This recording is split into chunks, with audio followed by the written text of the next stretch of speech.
Good evening, everyone, and welcome to the November GGDA Atlanta meeting. Yeah. Thank you all very much for coming out. For some reason, I'm just kind of swiveling without trying to. So if I talk to you from the back of my head soon, I'm aiming at the stream directly. That was odd. I think there's a little slant to the room that just kind of keeps me going around here. Either that or... There we go, trying to get away from NR over here. Well, thank you all for joining us tonight here at Tech Square Labs. It's a great place tonight for an event. Really like the facility, so looking forward to doing more things here. They've got some folks out here tonight to talk to you if you want to talk about doing events out here. Usually we'll jump right into our presentation. Tonight we're talking about quality assurance and playtesting in games, but we are going to go ahead and start with announcements since we know there's still some people on their way. Ian, if you want to join us up here, you're welcome to. Our host for tonight's event is joining us up here, Ian Fish from EQ Games. Thank you very much for the pizza and drinks. Oh, thank you. So we'll introduce everybody as we go along, but I'll start with a few announcements, then we'll take a few minutes for one of our special guests here to do a quick presentation for everybody. Again, the Georgia Game Developers Association is a nonprofit members trade association for game developers in the state of Georgia. Thank you all for coming out to Siege last month. That was a great event, and videos are going up from that right now. A lot of those videos are currently being shared only with our Patreons. If you're not familiar with Patreon, it's a very innovative online service to support AV, streaming, video production, and so forth. So we give them first access to our Siege videos before we post them to everybody else. I really am kind of drifting here. This is weird. Maybe I just want to talk to the streamers more. Tech is all you. I'm talking right over there. If you are a Patreon, thank you very much. I want to thank all of our Patreons. James Simpson, I know, is one, and there are two others whose names are not on my little handy phone and should have been. But thank you anyway, Patreons. And we'll be making more of that content available. But if you want first access, join the Patreon. It's inexpensive, and it's a great way to support primarily this AV streaming side as we try and really up game development all around the state.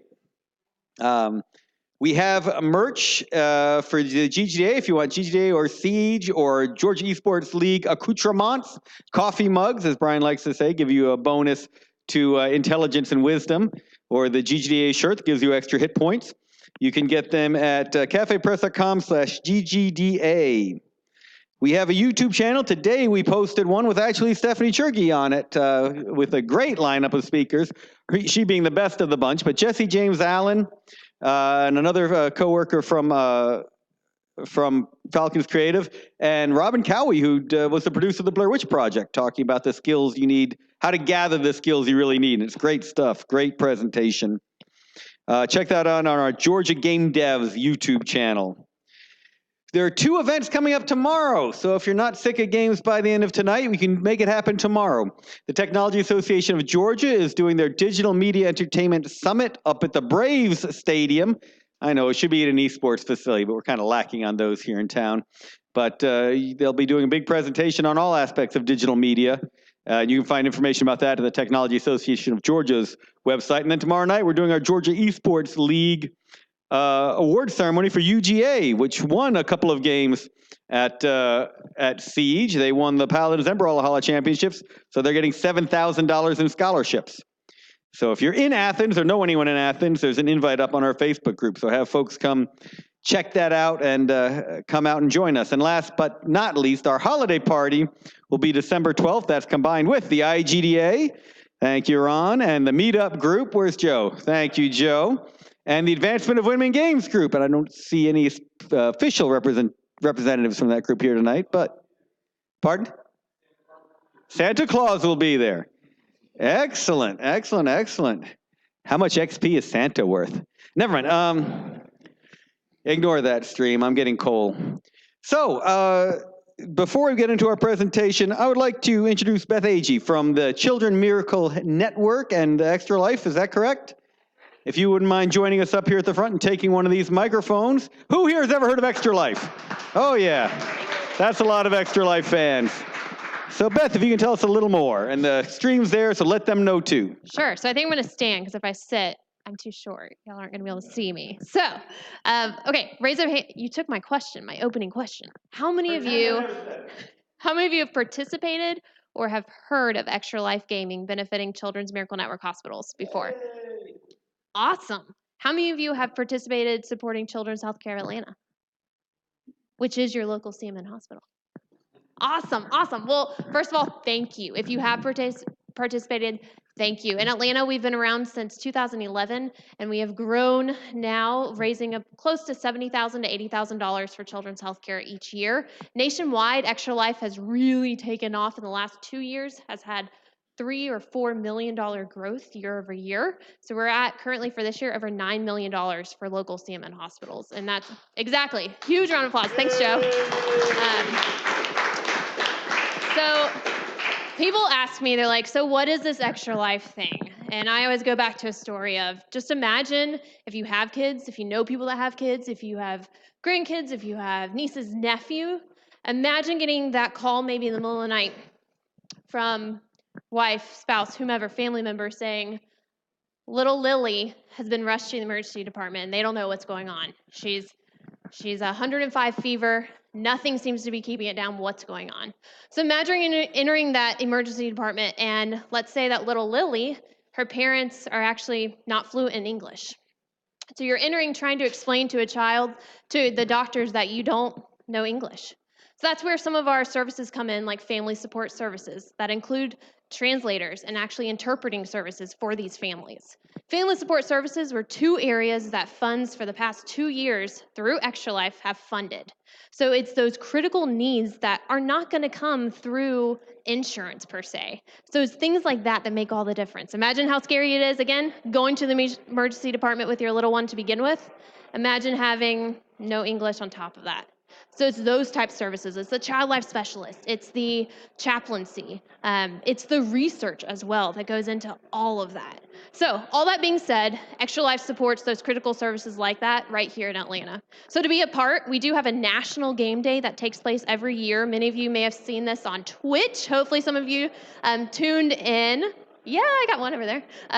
So we do a national game day. It's usually the first weekend in November. However, our fundraising and our support activities happen throughout the year. And the best part is, if you're already gaming, turn it into an Extra Life stream. Maybe devote 1 or 2 hours where you're saying, hey, I'm gaming for the kids. There's a ton of tools on Extra Life, extra-life.org, where you can download to have full screens, design elements, social media, apps that even go.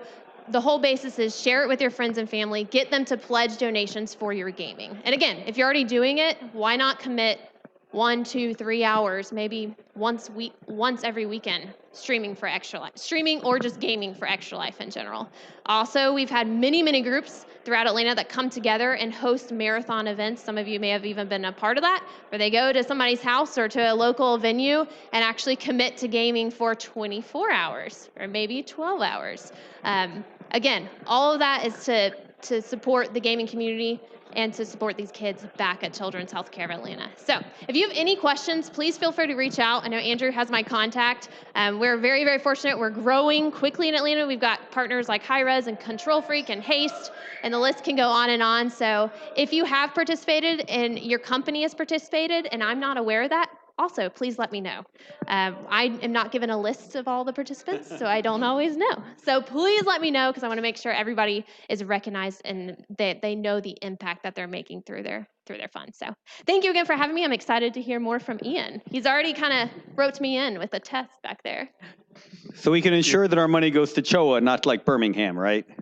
If you select Children's Healthcare as your benefiting hospital. So one of the cool things about Extra Life is you can select whichever CMN hospital you want to benefit. But for right now, I represent the Atlanta market, so we encourage those to support your local CMN hospital. But of course, you can support whichever CMN hospital you would like to. And remember that Mixer has all the tools for this as well as Twitch, so we can easily do it. Yep. Both of those are great partners for it. Thank you. Thank you very much, Beth. And Beth will be around to talk to her about it. All right. Do we have any other announcements from the crowd before we get into our presentations tonight? We are also going to do an awards presentation at the end of this for our Siege Awards winners, but I'm hoping one more might show up. So we'll save that for the end of the evening. All right. Tonight's presentation is on playtesting for games, kind of best practices, what do we want to see, what works best for us. And it's very difficult for indie devs to do really efficient QA work.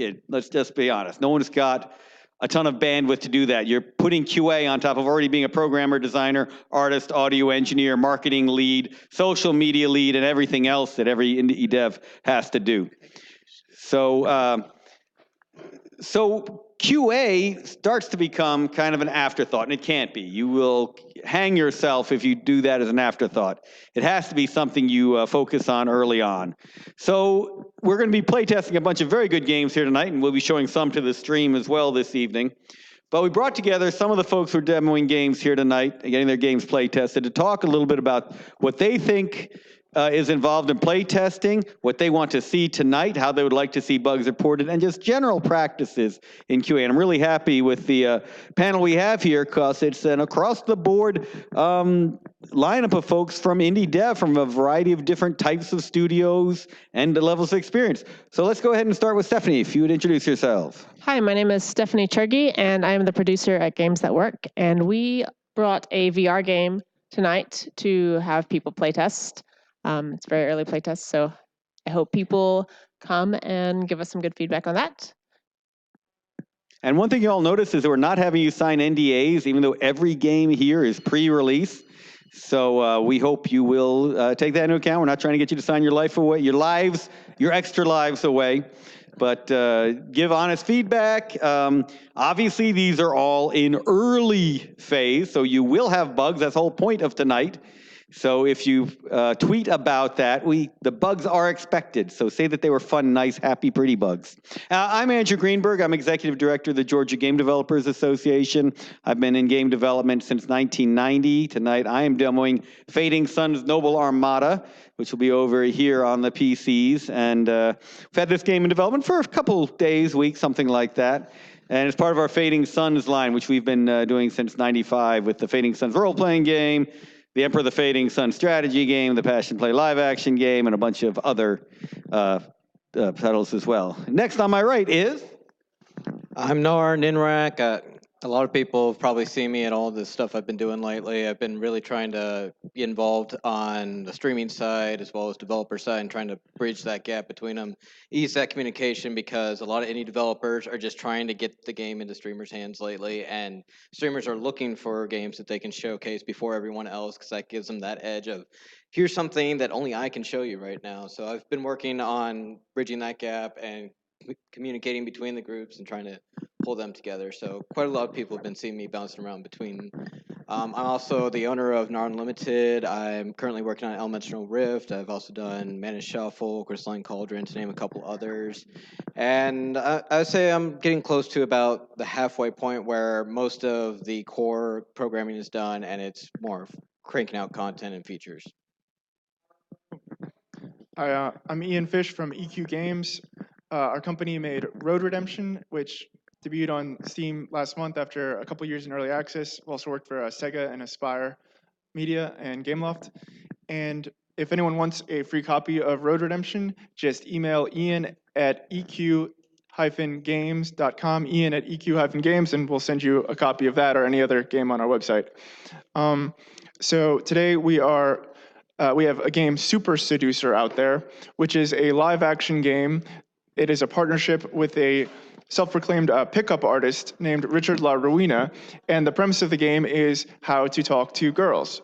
And he tells you what is right and what's wrong, and it's kind of a simulator where you approach girls in various situations, and you can do whatever you might want to do in real life, and he'll say that was bad, that was good, and you get to see it play out. So, it's not on Steam yet, it hasn't even been announced yet, but it's a couple months from being finished. It's a pretty playable state, so I'd love to get your guys' opinions on that and watch you play test. So let's start with an easy question. Let's start with you, Ian, on this one. When do you start testing a game? Well, if you're talking about QA, like bug testing, then you start as early as possible. You want to make sure you get all of the hardest parts of the game done, well tested. You want to build on a strong foundation, so constantly. If you're talking about play testing, you want to make sure that you can do a play test where you're not in the room. that's the only kind of playtesting that's really valuable. If you're right there and you're saying, oh, do this, oh, this button does this button does this, it's a pointless playtest. Because if you think your game is intuitive and yet you have to stand there, then you have an unintuitive game. And if you think your game is intuitive and you've been playtested, then it's not. It's unintuitive. You'd be amazed at all the stuff that you take for granted, that when you watch a new player, they just don't understand. They don't know what button does what the different icons mean, all of that. So we playtest when the game is at a state where we can turn on a video camera or turn on Bandicam, walk out of the room, come back an hour later, and then watch the footage. That's when we'll start playtesting. And Nora, you want to take that one too, I think? For me, I kind of went with a different approach. I went for MomoCon 2014. It's just weeks before it was actually showcased or playable. I decided to submit for it and just do like a big open. Whoever's at MomoCon can come up and play it, and that has changed the game drastically in so many ways. And even if I kind of need to stand there to kind of keep an eye on things, I could still make sure people could figure out what the controllers were and see how people were reacting, seeing their feedback, and it has changed the game already into a very different direction, one that's giving more depth to the universe, giving me better understanding, and with all the shows I've been involved with throughout just this year alone, it has been moving just rocketing in the right direction and growing so much more based on every single feedback I'm hearing from each of these shows. So I would say as soon as a playable build is when I started. I wouldn't quite say I was able to just walk away from the room, but that helped me take such an early position and change completely into a different direction. Yeah, so it's been interesting seeing the answer to this question change over time. So when I started developing games, we were working with a publisher, so we would test internally. So we do our early milestones. We'd have to test each milestone to make sure it was complete before we send it to the publisher. We'd get to alpha, which means feature complete, but a lot of stuff missing. All the big stuff is working. We get to that, we test it internally. We get to beta, the stage where we think it's all good, and we know it's not, and then the playtesters are going to find that all out, and then we send it to the publishers, and they do their playtest, and it keeps going on. That slowly changed, but by the time it got to the general public, the buyers, we expected to maybe do one patch and not have to do anything else to it again. The idea of this early access was really unattainable at that point. And it's been interesting seeing that change where more and more companies are getting the game out into people's hands sooner and sooner. And the weird backlash was that companies are suddenly afraid, oh no, we put it in people's hands, they're complaining about stuff we know will change later. This is going to color people's opinions of the game forever and ever and going to destroy our sales. And this became kind of a dominant mindset for a little while. And now I love to see where we are now, which is the idea that you put it in people's hands, start getting that feedback, let them talk about it, and then you reveal that next level of polish, and people say, oh, this has been fixed. They're really serious about it, and just keep moving and moving along with that. So the correct answer, of course, to testing is you always test your own stuff, but the other thing, just like Ian said, is nobody can test their own stuff effectively. So I love the idea now where you get it out as early as possible, show that polish, show that developer dedication, and move it along until you're finally ready to really sell it. So I also like to test as early as possible. And when I say early as possible, I like to test, or I should say we like to test concepts before we spend a lot of time developing those concepts. So if we can create basically a playtest build of just the very simple concept, the very simple mechanic. And we've even had times where we've intentionally stood there and answered people's questions about how to navigate the interface because we weren't testing the interface. We were testing a more core design of the game before we were even implementing the interface. So yeah, when I say I like to test as early as possible, like really testing the mechanics before you spend a lot of time building them. And whether you have a digital game testing them or you're testing them with pen and paper or some other way that you can create this very simple prototype without spending a lot of time building the game. That will prevent you from wasting a lot of time going down a direction that may not have been a good direction before you were even ready to find out about bugs. Just finding out about whether or not those concepts are fun to play. So that's when I like to start testing.